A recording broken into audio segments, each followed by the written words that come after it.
Buenas noches, ¿cómo le va? Buenas noches, muy bien, gracias. Bueno, ¿cuál es la lectura que puede hacer usted de todo este rompecabezas que poco a poco se empieza a armar? El kirchnerismo lo siente prácticamente como una persecución ideológica, una persecución en su contra, y muchos que pedimos justicia, ¿no? La justicia, por momentos, está en el banquillo de los acusados también, porque por ahí no confiamos mucho en la justicia.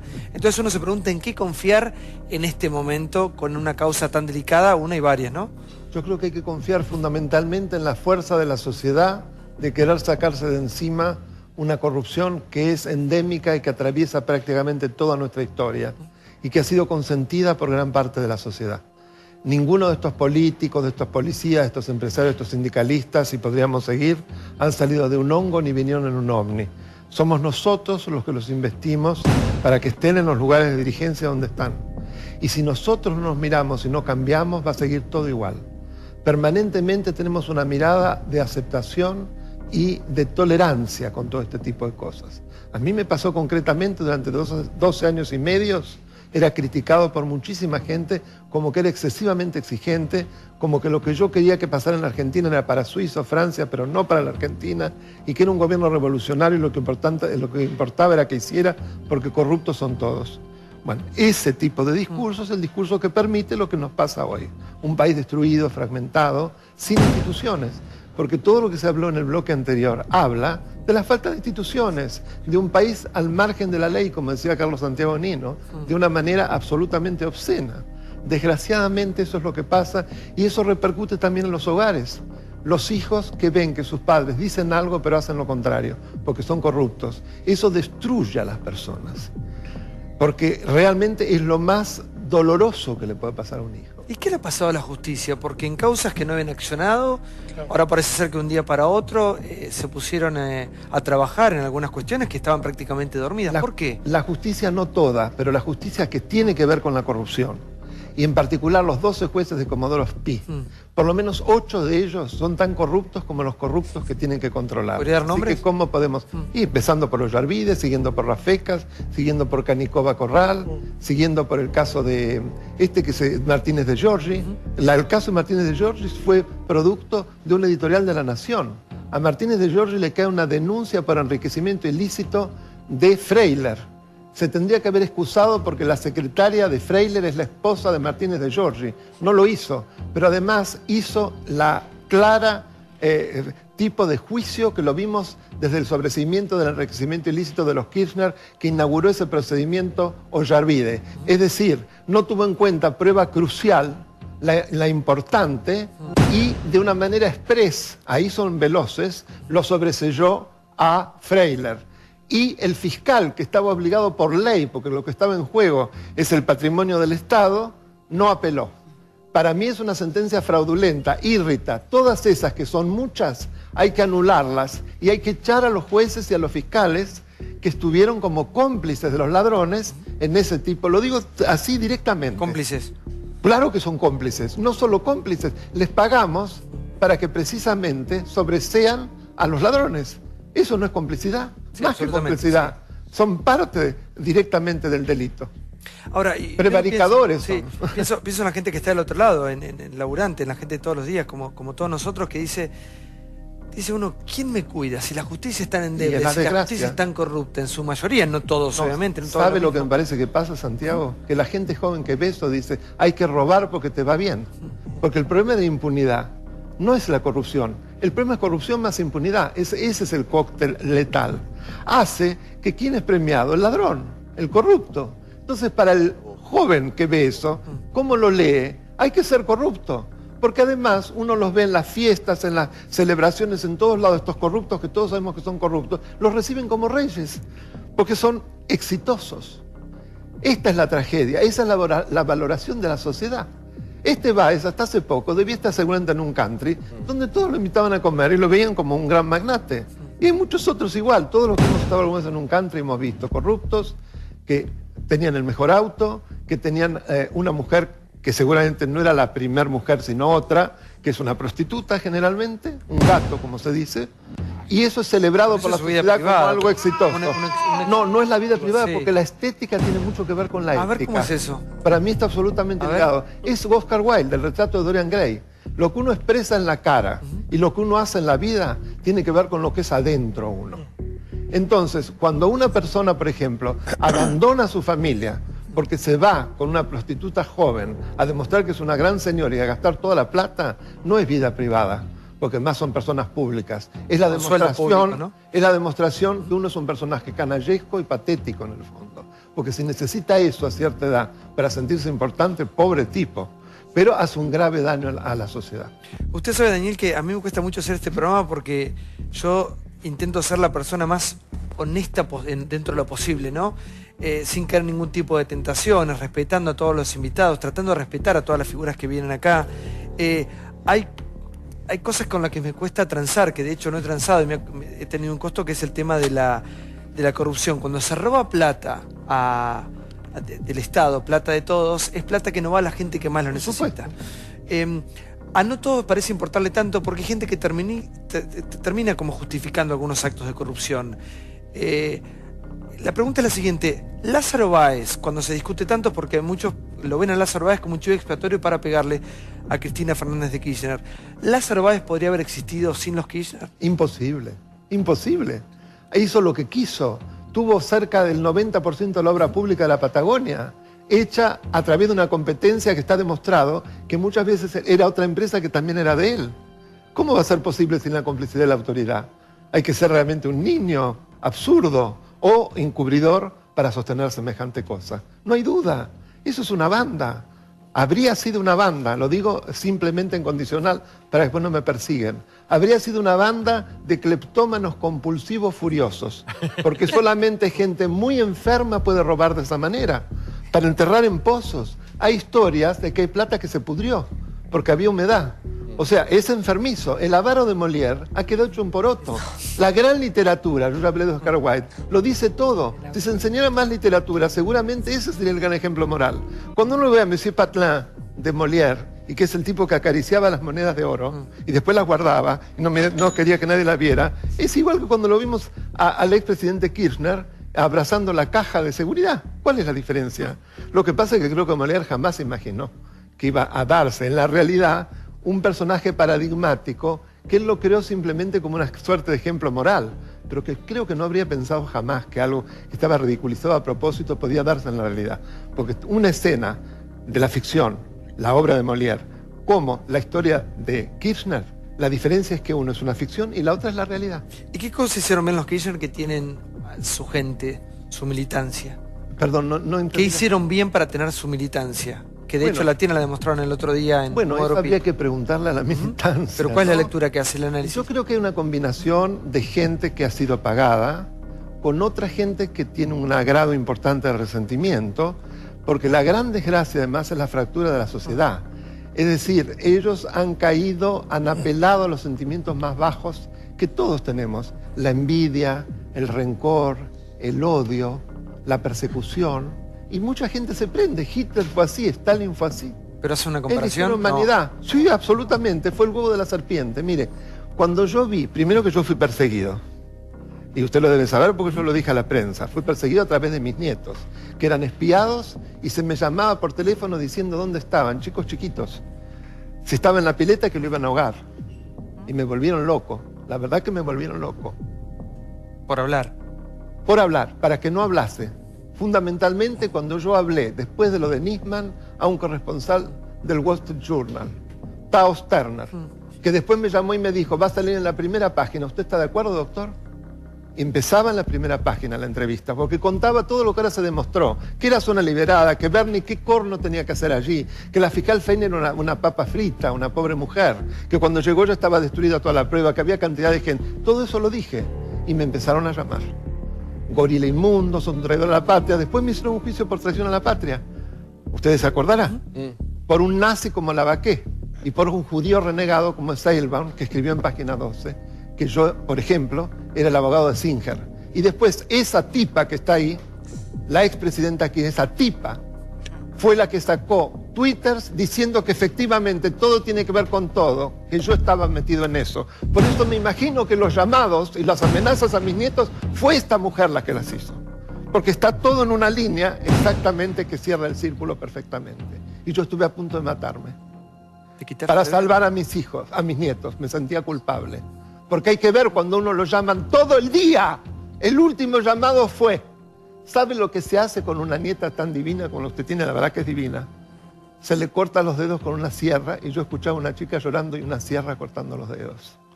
Si eso no es nazismo, si eso no es leninismo, ¿qué es? Usted vio a Mercedes Ninzis cómo la arrancaban y la tiraban al piso. Unas pobres chicas, porque dan pena, con unos mamelucos que me recordaron absolutamente a las SS de los campos de concentración. Esas caras de odio, rapados.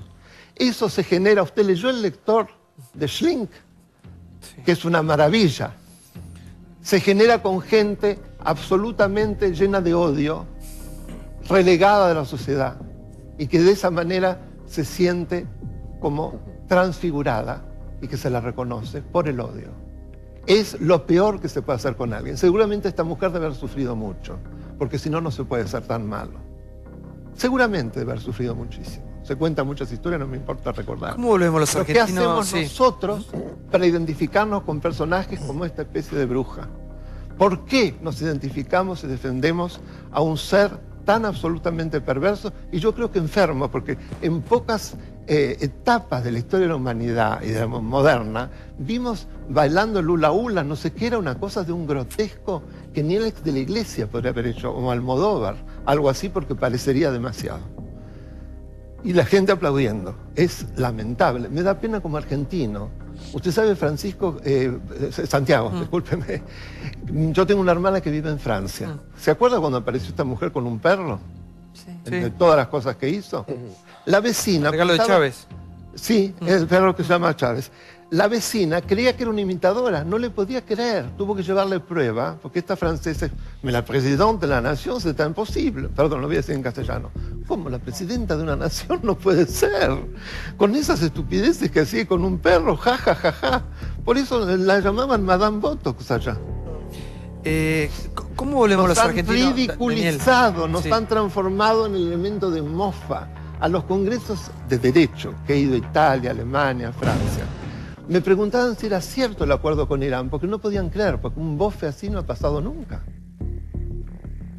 O sea, hemos sido degradados como argentinos. Tenemos que tomar conciencia de eso. Daniel le preguntaba... Es la muerte del derecho. Sí. Murió el derecho. Por eso digo que no se llegó a tanto como Hitler o como Stalin, porque no tuvieron tiempo.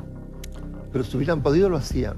Porque si un pobre tipo como yo, sin ninguna seguridad, fueron capaces de amenazarlo con lo que más quiero, que son mis nietos, de esa forma, no eran capaces de crear campos de concentración y matar gente.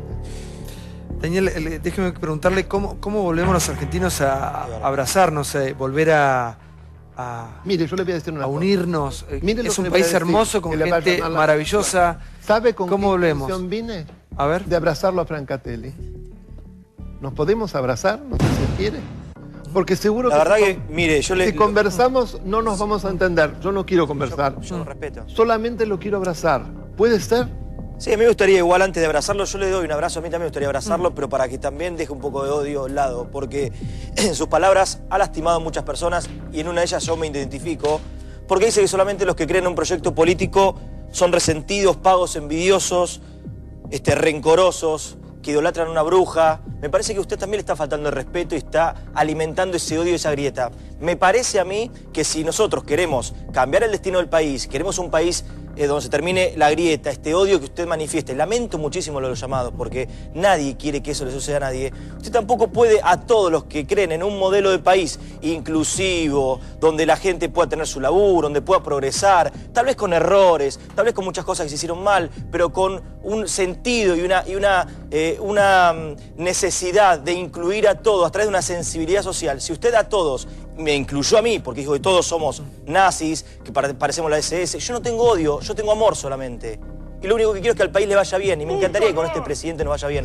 Y usted me parece que ha dicho cualquier cantidad de barbaridades, por lo cual yo creo que sí necesita un abrazo, pero usted necesita un abrazo mío para que ese odio se quede a un costado y se identifique con el amor. Como yo, hay millones de argentinos que creen en un proyecto, que no están de acuerdo en algunas cosas que ha hecho Cristina Fernández de Kirchner, que podemos ser críticos, pero me parece que jamás hemos dicho tantas barbaridades, como usted ha dicho de alguien, ni siquiera de Macri, con las diferencias que tenemos con Mauricio Macri. Creo que esas palabras jamás las hemos expresado, al menos yo. Simplemente eso, lo respeto por su trayectoria. Me parece, con todo respeto, que hoy se equivocó o se dejó llevar por su impulso o por su bronca por estos llamados que, insisto, lamento y no tienen que suceder ni con Paulo, ni con usted, ni conmigo, porque a mí también me han hecho cualquier cantidad de barbaridades y siendo un granito de arroz al lado suyo y su trayectoria. También somos perseguidos de alguna forma y atacados por pensar de una forma. Yo, si quiere, le doy un abrazo, lo necesita y me parece que tenemos que bajar todos un cambio, como me lo piden a mí, como le pedimos a todos. Necesitamos los dos el abrazo. No, yo no. Y no le voy a responder porque le voy a contestar algo que no va a tener sentido. Nos vamos a pelear. Hay una grieta espantosa en el país y lo único que decido, si es posible, yo me voy a parar y le voy a dar un abrazo al Señor. Adelante, adelante, Daniel, sí.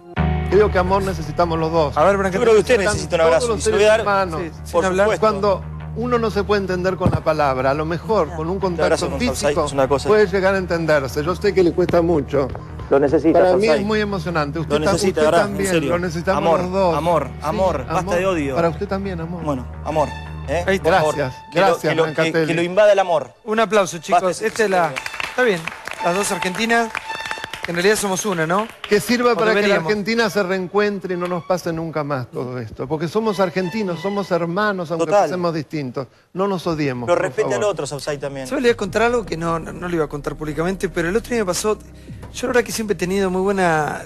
Yo ando por la calle y muy buena ando con la gente, siempre tuve un perfil muy tranquilo, cero histeria o divismo, nada de eso.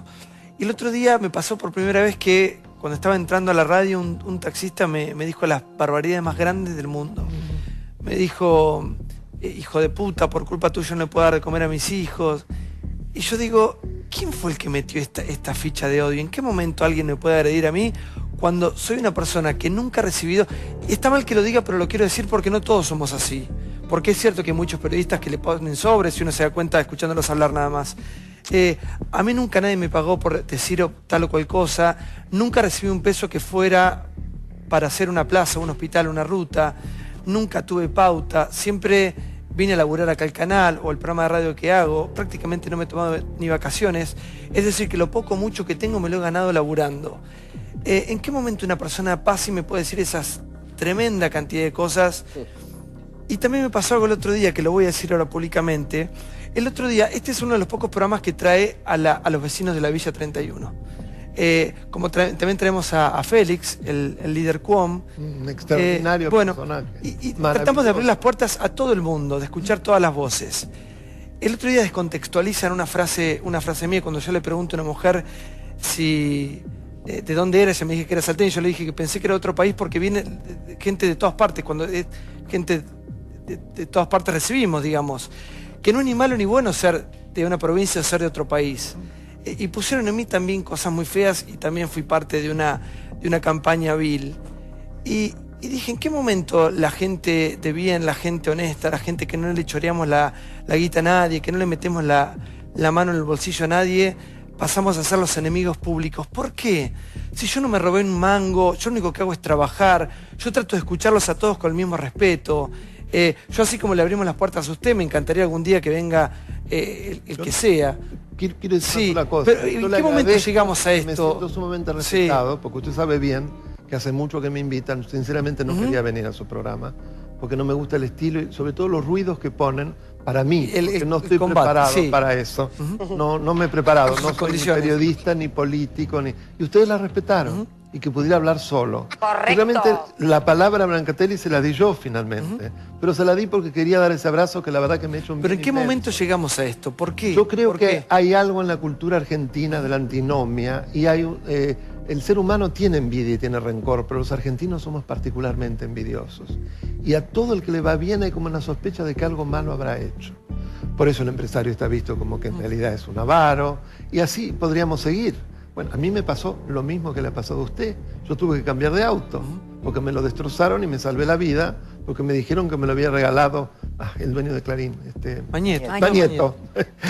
Mañeto. Y bueno, y me compré un auto chiquitito, muy sencillo, muy lindo, estoy muy contento, pero un auto más importante, de la alta gama, donde evidentemente no puedo tener, porque volví de eso, que me salvé, todavía lo están reparando de todo lo que rompieron, no era para mí, no lo sé más. Igual el fanatismo del lado también de Cambiemos. ¿Por qué pasa eso? Pero también de Cambiemos hay fanatismos. Sí, es que el odio de un lado atrae el odio del otro.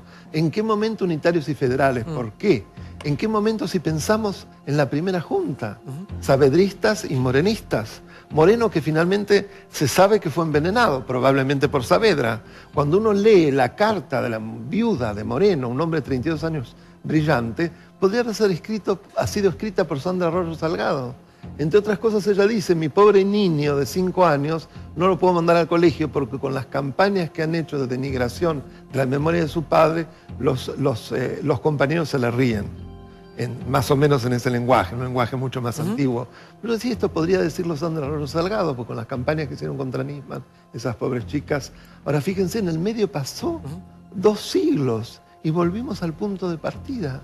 ¿Por qué? Nos tendríamos que preguntar todos. Algún tipo de psicoanálisis colectivo debemos necesitar. Porque no somos mala gente. No. Y en todos lados nos va bien y nos quieren. Yo viví muchos años en el exterior y realmente siempre deseé volver. Y por suerte estoy acá, adoro la Argentina. Lo importante es bajar el... No sé dónde está el problema. Lo importante es bajar el odio, el resentimiento. Yo por eso siempre apelo a bajar los fanatismos. A mí me encanta la discusión. De hecho, este programa se discute fuerte, apasionadamente, pero respetándonos. Yo no pienso que la gente que viene acá, si piensa distinto, es un enemigo, es un hijo de puta. Perdone que utilice este término. Yo pienso exactamente lo mismo hasta que se cometen delitos. Hasta que se destruye el erario público, hasta que se persiga a la gente. Y no hablo por mi caso, ha habido muchísimos. Cada vez más gente ahora habla. A Mariana Zubi, que el otro día la escuché en otro programa, y contó que le pasó exactamente lo mismo con los hijos. Y que no denunció, igual que lo hice yo, porque me lo recomendaron, porque ahí sí podían correr riesgo. Entonces, uno hasta cierto punto, porque se tiene que defender, se tiene al frente del Estado a gente que persigue. Es muy grave. ¿Sabes? Hay un hombre que he visto tanto como usted. ¿Cuál es la crítica que hace de estos primeros 100 y pico de días de gobierno de Mauricio Macri? Que hay libertad, punto 1. Se cometieron errores, he dicho varios. Por ejemplo, la designación en comisión de jueces de la Corte fue un error inmenso. Y creo que todavía están rengos estos candidatos, porque hay como un vicio de origen.